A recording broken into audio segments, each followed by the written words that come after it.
Maka kalau kita ngikutin ritme ini Pak, Al-Mahdi itu juga akan dibersihkan oleh Allah sebanyak 2 kali.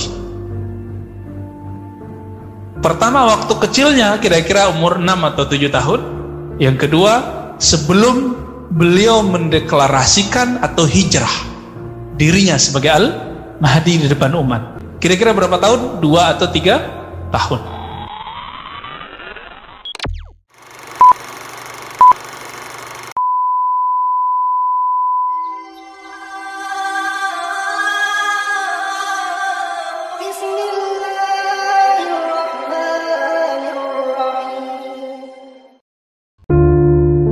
Atau habaib paling banyak sekarang di mana? Di Yaman. Yaman negaranya kecil. Cuma di daerah Tarim itu memang banyak ya, Hadramaut, tempat Al-Habib Umar bin Hafiz. Mekah enggak ya. Kalau kita lihat Bapak Saudara makan Allah, mulai dari ujung Aceh, Medan ya, kemudian pesisir Riau, Jambi, kepulauan di Riau, di Malaysia, di Singapura, Palembang, sampai ke Betawi, sampai ke ujung Banyuwangi, ya itu semua pesisir pantai, sampai ke Lombok sana, sampai ke Ambon Pak. Itu bertebaran keturunan Rasulullah Sallallahu Alaihi Wasallam, dan jumlahnya itu mengejutkan sekali, lebih banyak dari jumlah yang ada di tanah Arab. Bahkan teman saya yang sibuk mengurusin itu mengatakan apa?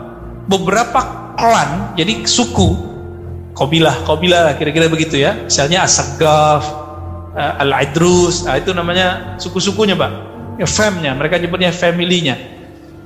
Itu ada di Indonesia yang masih bertahan, sedangkan di Yaman sudah nggak ada. Nah ini indikator besar ini Pak, indikator besar ini bahwa besar kemungkinan Al-Mahdi muncul di negeri kita, di Nusantara. Ini bukan kabar gembira, tapi hitungan kita secara kalkulasi ilmiahnya sangat besar kemungkinan di negeri kita. Tapi kapan? Nah itu bukan urusan kita Pak. Nah, jangan coba menakar-nakar tahun sekian, kecuali itu datang dari dia, gitu. Datang dari Imam Mahdinya. Namun kabar baiknya, jika fitnah Dajjal, kekacauan Dajjal sudah muncul, maka otomatis Al-Mahdinya juga sudah muncul. Tapi baru tanda-tandanya Pak. Sebagaimana Ad-Dajjal sudah diikuti orang, disembah orang, maka Imam Al-Mahdinya juga sudah mungkin memiliki murid sekarang. Kira-kira begitu Pak. Tapi kalau mengikuti kitab Awariful Ma'arif, orang yang punya ilmu mengenal Allah, ma'rifatullah, itu kan ada 2 jenis. Ada orang sufi soleh, pakai serban, pakai kopiah ya, pakai begini, pakai jenggot, pakai gamis ya, kayak ustadz gitu lah ya, kap gitu, tapi serbannya kan belum ada tuh. Itu sufi atau orang soleh, kira-kira begitu, orang alim. Tapi ada yang disebut malamatiyah. Apa arti malamatiyah? Dia menampilkan yang bukan di dalam hatinya untuk menyembunyikan kebeningan kalbunya. Jadi hati-hati Pak, jangan-jangan sang Imam Al-Mahdinya sudah ada, cuma dia penampilannya sama kayak orang-orang biasa, kita nggak tahu gitu. Dan menariknya apalagi di agama Yahudi dan Nasrani itu ada ajaran tentang Imam akhir zaman itu, sang penyelamat di akhir zaman. Orang-orang Yahudi punya istilahnya, mereka nyebutnya Tazor atau apa ya, kita cek di buku-buku mereka yang online ya, kan banyak tuh PDF mereka, jurnal-jurnalnya, mereka punya juga istilahnya Imam penyelamat di akhir zaman, yang nanti akan mengembalikan kejayaan Nabi Sulaiman di Yerusalem. Makanya sekarang mereka sudah siap-siap kembali ke Palestina sana, ke Yerusalem untuk menguasai kembali. Tapi nggak usah khawatir Pak, salah satu misi dari Al-Mahdi itu nanti menguasai Al-Quds, menaklukkan kembali Al-Quds dan dikembalikan ke umat Islam.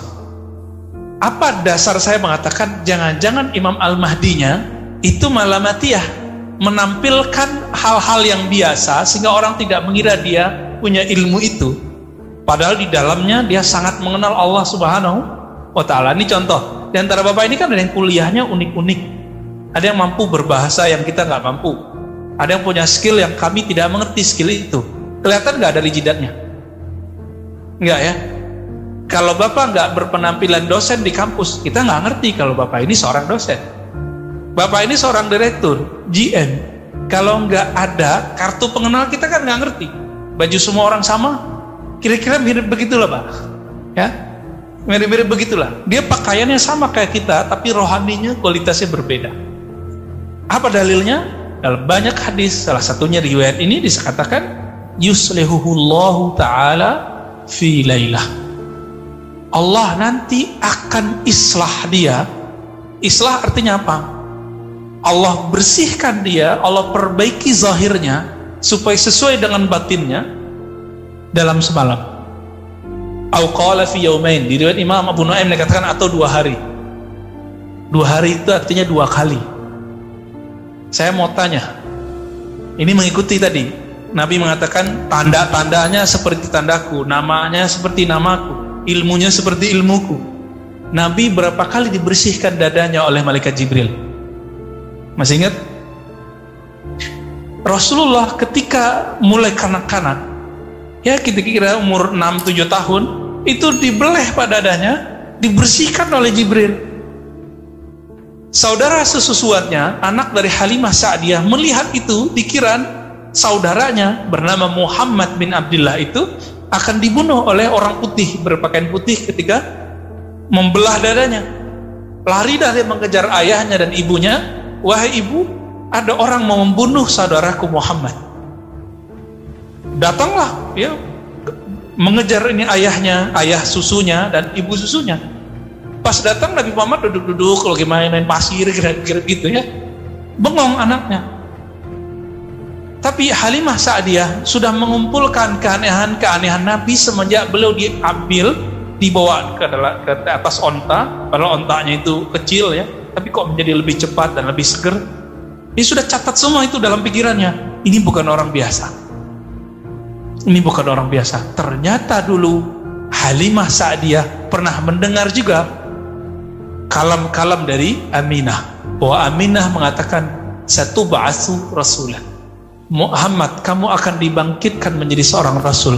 Itu sebabnya bagi ahlus sunnah mayoritas ibundanya Nabi bukan musyrik. Enggak musyrikah Pak? Enggak musyrik. Ayahnya Nabi tidak musyrik. Ini mayoritas ahlus sunnah ya. Hanya ekstremis yang mengatakan orang tua Nabi masuk neraka atau musyrik. Oke. Jadi kalau Nabi dibersihkan di waktu kecil, lalu terakhir sebelum Mi'raj, benar gak? Coba dihitung Pak, sebelum Mi'raj itu berapa tahun Nabi lamanya? Dari umur 7 kira-kira sampai 3 tahun sebelum beliau berhijrah ke Madinah. Nabi hijrah ke Madinah itu sudah 50-an tahun umurnya. Kira-kira ya, 50 sekian lah. Karena Khadijah sudah wafat. Khadijah sudah wafat ya. Pamannya Abu Thalib sudah wafat. Diperkirakan oleh ahli sejarah 3 tahun sebelum Nabi hijrah. Kira-kira nih ya. Ada yang mengatakan 2 tahun. Tergantung nih riwayat mana yang dia pakai. Maka kalau kita ngikutin ritme ini Pak,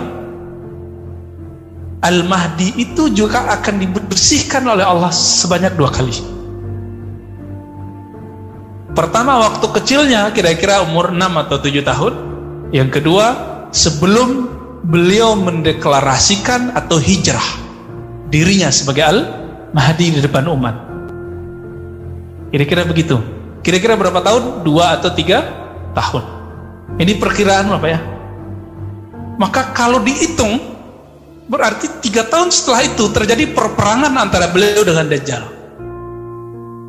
Tapi kapan tahunnya? Wallahu a'lam. Kita nggak tahu nih kapan tahunnya. Cuma melihat pandemi sudah begini, sudah meliputi dunia dan seisinya. Ini yang saya sebut dengan dalam hadis Nabi, muliat jawran. Bumi dunia sudah dipenuhi dengan kebohongan dan kezaliman. Dan perlu diingat Bapak Saudara karena Allah, Al-Mahdi tidak maksum, tapi rohaninya mengikuti, mewarisi rohani Nabi. Plek, hampir semua.